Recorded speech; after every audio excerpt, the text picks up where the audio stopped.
What's up, guys? So today is officially day one of getting back into the gym. A few years ago, like 3 to 4 years ago, I was a full gym rat, training almost every day, pushing heavy, always trying to improve. But I wasn't training smart. In fact, I barely took rest days. I was working out every day without proper recovery, and eventually I hit a plateau. I wasn't getting the muscle or strength I wanted, and honestly, I just felt really burnt out. So I stepped away, and around that time, I picked up pickleball, and for the last 2 years, I've been fully dedicated to that, playing constantly, competing, training, just locked in on improving my game. Though, to be honest, if you ask me, I don't think I really improved that much. But anyways, I don't regret that at all. But I do think I took my break from the gym a little too long, so now the goal is balance. I want to bring lifting back while still playing pickleball. Train smarter this time, program real recovery, build strength the right way, and I want to see noticeable improvements within the next 2 to 3 months in my strength, muscle, performance, discipline, all of it.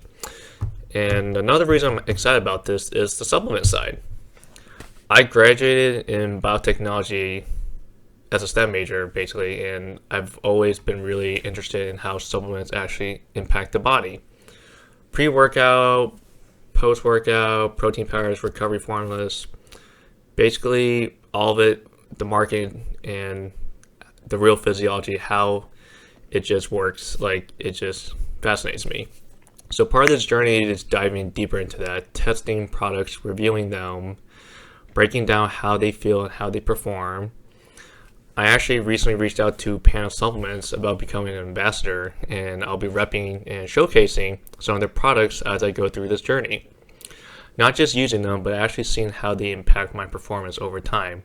This vlog is about rebuilding smarter, balancing sports and lifting, exploring performance science, and just documenting my life. So there'll be some wins, some setbacks, a lot of experimenting, and some growth. So yeah, this is day one of finding out that balance again, so let's see where this goes. Bye.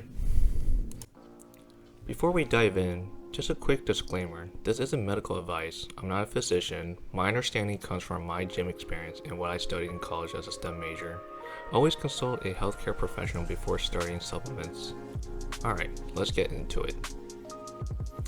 Alright, so it's morning and day one, 5:30 a.m. One thing I'm focusing on during this journey is actually being intentional with supplementation, not just taking things because I used to, but understanding what they're doing physiologically. Right now I'm finishing up some pre-workout I had from before my break. 2 scoops of Gorilla Mind Mode Tiger Blood flavor. That formula is primarily stem based, so we're talking caffeine for central nervous system activation, increased alertness, and perceived energy output. It also typically contains compounds that support focus and neuromuscular drive, which can help with mind-to-muscle connection and training intensity. Then I'm stacking it with a non-stim pump formula, pump sauce, peach flavor specifically, 2 capsules. Non-stim pump formulas usually focus on nitric oxide support. That means ingredients aimed at increasing vasodilation, winding blood vessels, which improves blood flow, oxygen delivery, and nutrient transport to working muscles. Better circulation can translate to improved endurance and stronger muscle contractions during sets. I'm also adding 1 capsule of L-Carnitine. L-Carnitine plays a role in fatty acid transport into the mitochondria, basically helping shuttle fatty acids so they can be used for energy production. It's not a magic fat burner by any means, but over time, it can support metabolic efficiency and recovery, especially when paired with consistent training. So instead of just chasing a pump, I'm thinking about energy systems, blood flow, recovery, and performance support. Part of this fitness journey is testing how these supplements actually affect my output, strength, endurance, recovery. Not just how hyped I feel walking to the gym, but to train smart, feel smart. Alright, so let's get to work.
All right,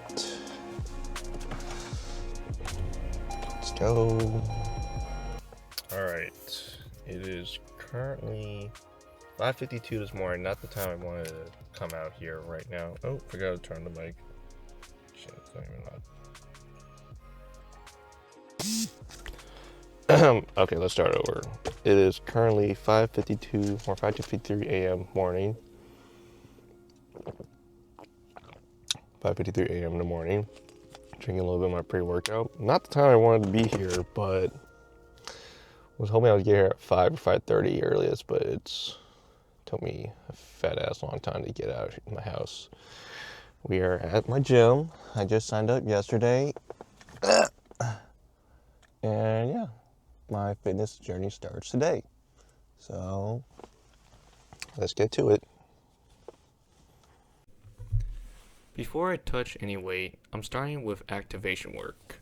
First, I'm warming up my lats, right side then left side. Even though today is a leg day, lat engagement still matters. Your lats help stabilize your spine, especially during movements like squats and Romanian deadlifts. If they're not active, your posture and bracing can suffer. So I'm taking a few minutes to wake them up and get that mind-muscle connection going. After that, I move into my lower body prep, foam rolling the glutes and hamstrings. Foam rolling helps increase blood flow and temporarily improve tissue mobility. It's not magic, but it can reduce stiffness and help me move more efficiently before loading up weight. Since today is leg day, I want those muscles fully activated and ready to fire. Glutes are key for hip extension and overall power output. Hamstrings support knee stability and help control the eccentric portion of movements. If they're not stimulated and engaged before training, performance drops and injury risk can go up. So this isn't just stretching, it's priming the nervous system. Get the muscles activated, get the joints moving, and then we lift. Oh, forgot to mention, in addition to glutes and hamstrings, I'm also rolling out my inner thighs, both sides. The abductors are underrated, especially on leg day. They play a big role in hip stability, depth control in squats, and keeping your knees tracking properly. If they're tight or not firing correctly, it can limit range of motion and throw off your mechanics. So I'm taking a minute to loosen them up, increase blood flow, make sure everything's activated before I start loading weight. Small prep work like this makes a big difference once the intensity goes up. Next, I'm doing a bar hang, just raising my arms overhead and letting my body hang for a bit. This helps decompress the spine throughout the day, and especially during heavy lifting. Your spine experiences compression. Hanging allows gravity to gently create traction, which can temporarily reduce that compressive load between the vertebrae. It also opens up the shoulders and stretches the lats, which improves overhead mobility and posture. On leg day, spinal positioning matters a lot. If your upper back and shoulders are tight, it can affect how you brace during squats and hinge movements. So this isn't random, it's about creating space, improving alignment, and priming the nervous system before I start loading weight. Just a few controlled breaths here, letting the body lengthen. Then we get into it. Before I throw on any real weight, I always start with just the bar. It might look light, but this part matters. When I lift the bar, I'm mentally stimulating the full movement as if it's already loaded. I'm focusing on my setup, my breathing, my bracing, and my bar path. This is where I lock in technique. The empty bar lets me groove the pattern without fatigue. It's basically rehearsal. After that, I start adding weight incrementally. Small jumps, nothing crazy. Each jump helps me assess where I'm at the day, how my body feels, how my CNS is responding, whether my form stays tight under load. My goal right now isn't maxing out. This week I'm focused on finding the right working weight for 4 sets of 6 reps. The rep range is heavy enough to build strength, but controlled enough to focus on quality movement. I'm doing this for all my main lifts, deadlift and bench included, before I move into mid to heavy sets in the coming weeks. Right now it's about dialing in consistency. Find the right weight, own the reps, then build from there.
After reviewing my squat footage, I realized there are a few things I can clean up, mainly consistency in my setup. First, upper body. I make sure to pinch my shoulder blades and keep my upper back tight so the bar sits securely on my lats.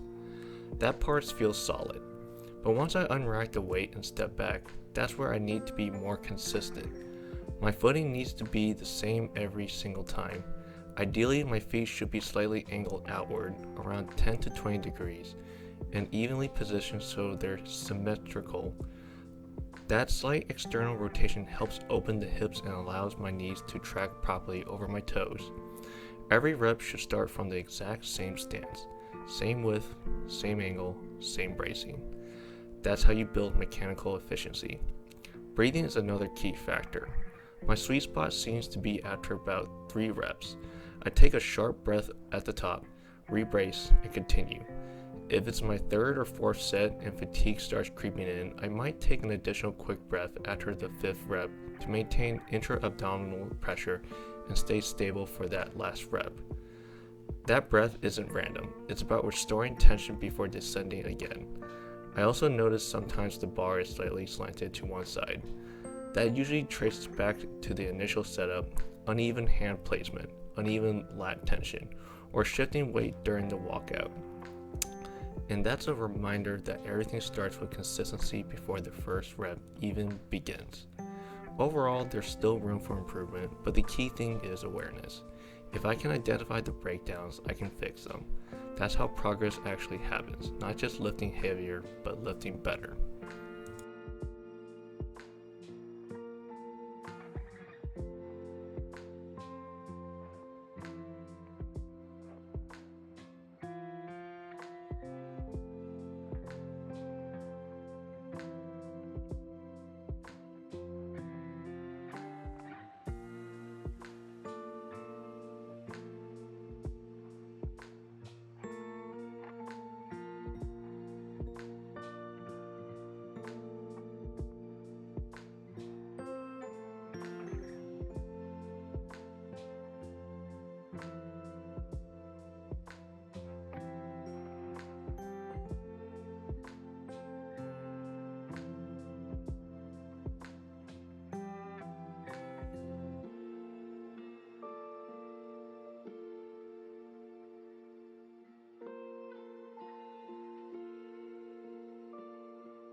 Next up, I'm hitting calves and glutes with sled pulls.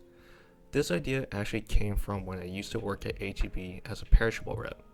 At 4 a.m., I'd be pulling pallets into the freezer using a pallet jack, and those things were heavy. That movement required a lot of lower body engagement, mainly glutes for hip extension, quads for driving the legs forward, hamstrings for control, and calves for ankle stability and push-off power. Your core and lower back also stabilize the load while you're moving it.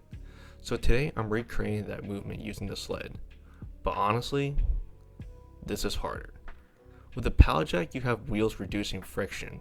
The sled doesn't roll, it drags. So there's constant resistance the entire time. No momentum, just pure leg drive. I'm pulling it backwards with a rope attachment, which shifts more emphasis onto the quads while still firing the glutes. I started with a 45 and a 10 on each side. After one full lap front and back, I realized that was a bit too taxing. My legs were burning and my heart rate was through the roof. So I started down to just 45 pounds on each side, and that turned out to be the sweet spot. Still challenging, still pushing intensity, but manageable for multiple rounds. By the end of it, my heart was pounding. This isn't just a leg exercise, it's conditioning too. Glutes, quads, calves, and even cardiovascular endurance all working together. Real world strength, controlled environment, and honestly, this hits.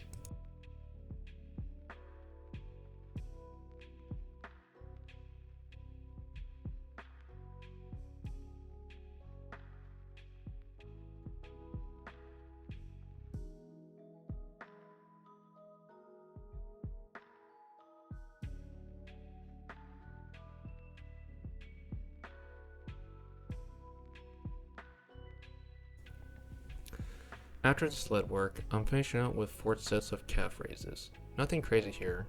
Honestly, I saw the machine and decided to use it. Sometimes programming is structured, but sometimes you just get the work in. I loaded up at 45 and a 10, keeping it moderate so I can focus on clean reps instead of ego lifting. Even though it's simple, calf raises serve a real purpose. The calves are made of 2 main muscles, the gastrocnemius and the soleus. The gastrocnemius is the more visible muscle and crosses both the knee and ankle joint, which means it's more active when the leg is straight. The soleus sits underneath and plays a huge role in endurance and postural stability, especially since it has a higher percentage of slow twitch fibers. When you perform calf raises, you're training plantar flexion, pushing through the ball of your foot. That movement is essential for sprinting, jumping, changing direction, and even stabilizing during squats and deadlifts. Strong calves also improves ankle stiffness and force transfer from the ground up. So even though this isn't flashy, it rounds out the session. Controlled reps, full stretch at the bottom, strong contraction at the top, simple work, but consistent work builds strong foundations.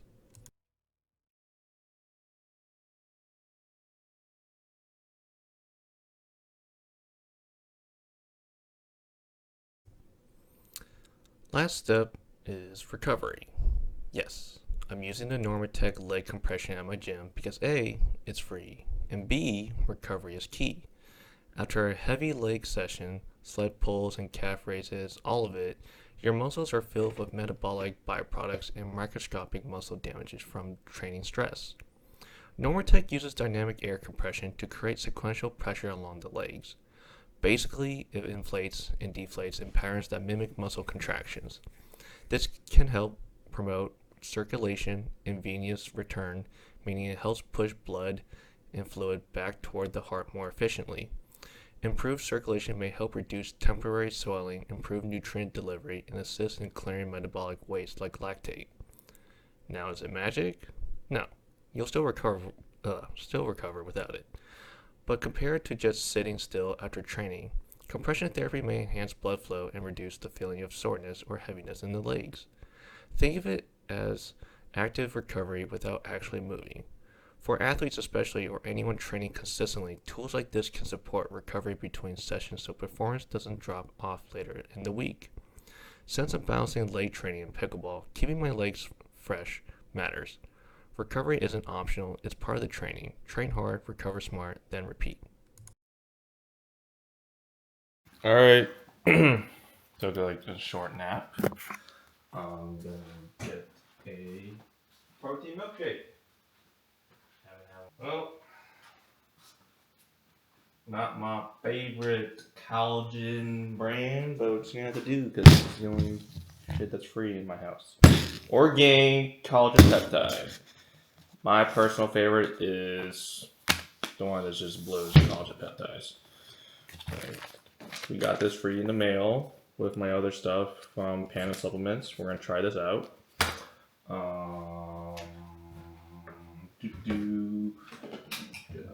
Shaker bottle.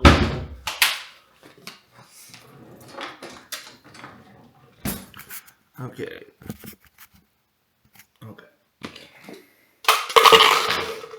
Let's see. Oh, I'm trying to find some lights. Okay. Okay. 14 grams whey isolate, 11 grams of whey concentrate, and it has some collagen peptides, 3 grams of it. Okay. Okay.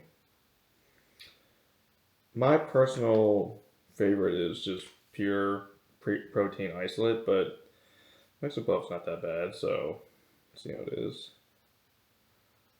Alright, well, anyways, know the nerd shit. We're gonna test see how this tastes. So let's just pour it in. Mint chocolate chip is my favorite. Mint chocolate ice cream. Ooh, okay. Smells not bad. Oh shit! What the fuck is that? That's not a protein whey. Oh, okay, shit. I thought it was orange or some shit. Okay. It is, I guess, rice. Because my parents, they reuse these containers. Okay, sorry. Freak out for a second. Because last time I opened one of these, I left these out for a while, and there was worms inside. I don't fucking know how it happened. Yeah. Okay. No collagen peptides, at least has some in there. Well, we're going to use some creatine right here. Any creatine is the same. I'll make it all the same. This is more of not for serving, which is more value. So, loading phase. 4 times daily. How much is one serving? Fuck. It is 5 grams, so we're just going to do 10 grams for loading phase. I have a pretty good stomach, so I won't feel bloated or anything. 1.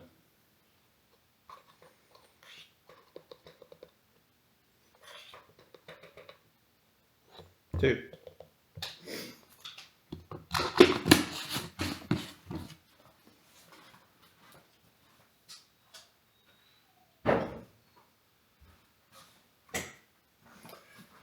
Now, some of you heathens would prefer to use water for protein shakes. I am not like that. I prefer calcium, some good old milk. So we're gonna add some milk in here. Not too much, not too little, just enough.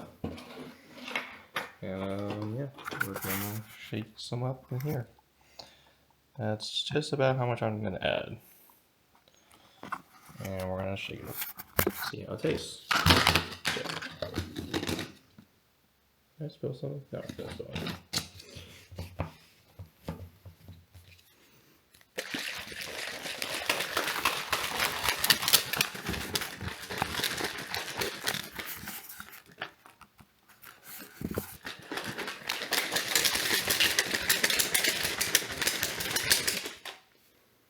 Okay, that should be good.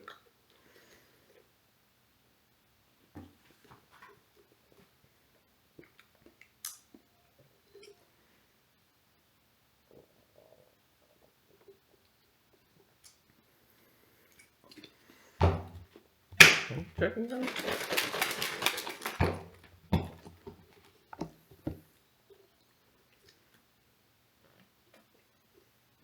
Okay, doesn't take too long to shake. Pretty fluid and smooth. I like it. Maybe I will try their Panda. No, sorry, Panda Supplements. Protein powder. And my dog. So I'm gonna get my dog.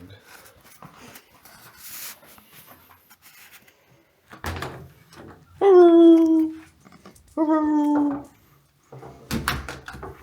Hello. Hello.